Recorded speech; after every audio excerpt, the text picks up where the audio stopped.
télévision de Radio-Canada. Are you going to pay a musical tribute to Michael Jackson tonight? You're going to have to come and see.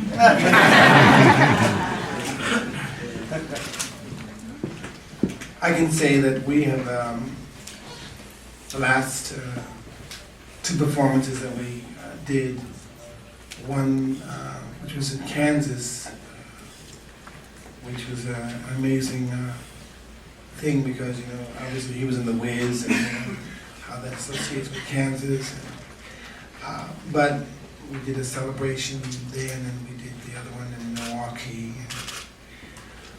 And you have to come and see what we do. It's not just going to be me, it's going to be us that's going to do the celebration. You, me, all of us together. Hi Stevie, Mike Gauthier from Musimax and Music Plus. I know you don't want to talk about it. I read the reviews from the Milwaukee newspapers and they talk about the song In the Arms of God. Would you like to talk about this song? The guy wrote that it's a brand new song. It might be a tribute to Michael, or you don't want to talk about it? Well, I mean, I'll talk about it tonight. Maybe I will. I'll probably do it, but it's not complete. I mean, I wrote the music and melody a long time ago, but then it was on the day that I was kind of checking out things on television and all the just riff-raff, confusion, make money, news information. That I just thought, you know, well, that at the end of the day, you know, if he wasn't at peace, he's at peace in the arms of God. It's just, you know, it's done.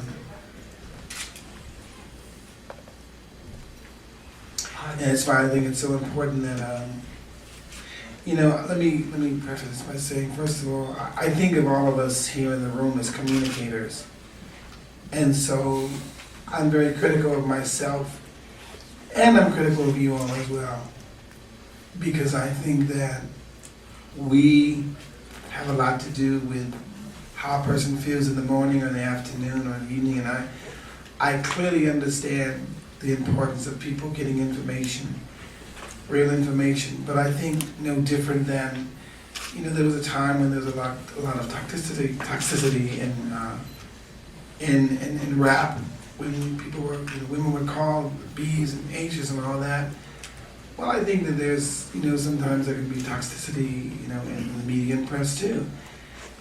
And no different than music, it's still communication, it's information. So I think that as long as it's information that can give hope to people, it's a good thing. I think that for those people who will probably be writing books and all that, I mean, if they really are committed to making a difference, and why don't they take the proceeds, the money that they make from the books, give it away to a foundation, give it to someone to help, excuse me, to help someone along the way.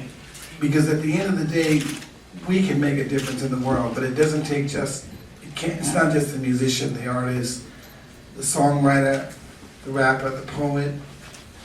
It's all of us as communicators, the media, the press, all of us, and we have to make a difference. Because you never know what a story makes a person feel like. You never know how something being said over and over and over again creates a kind of pressure. I don't know, you know, Michael or others alike, I don't know what their pressures are or were, but what I can say to you is it's not impossible for someone to be affected by what is being said. And then particularly if what is being said is not even proven as being true.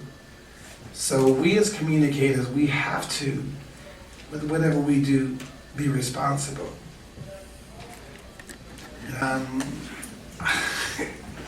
I mean, some of this stuff was really crazy. I remember my first time going to Paris, and you know, my teacher, Ted Hall, who was with me, we were with Esther Gordy Edwards, who was the sister of Barry Gordy Jr. And she traveled with the camera and la la la la.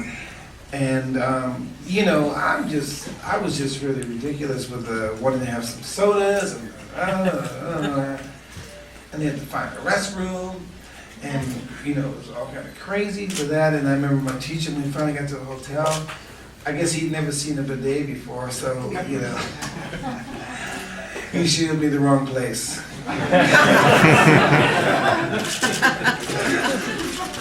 I remember once performing, we do these performances, they would say, hey,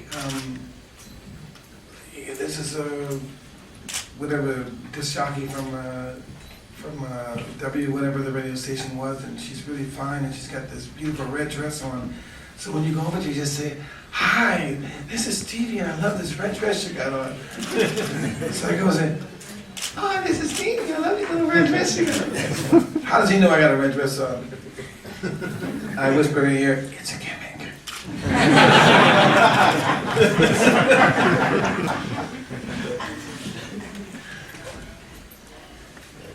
There was once my teacher, Ted Hall, who was partially sighted, Clarence Paul, who was my music director, myself, and we would travel, you know, by car sometimes in the South. And I was like maybe, 14 years old. And the thing was always, look, we're going to go from here to, another city. We want to go straight to the city because we don't want to get hung up in one of these small, towns, craziness, And so, they would have the signs on, colors, whites, and all that kind of stuff. And we were traveling, and it was like about a 5-hour drive to the next city.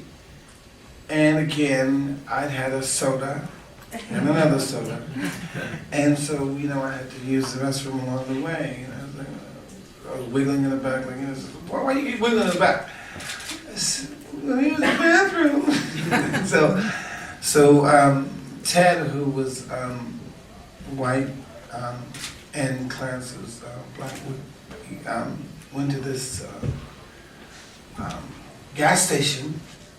So Clarence was going to get gas, and I had to use the restroom, but there was no restroom for the colors to go. And so Ted got out of the car and says, hey, is there a bathroom around here? He says, yes, go right in there, right in there. And so Clarence distracted the attendant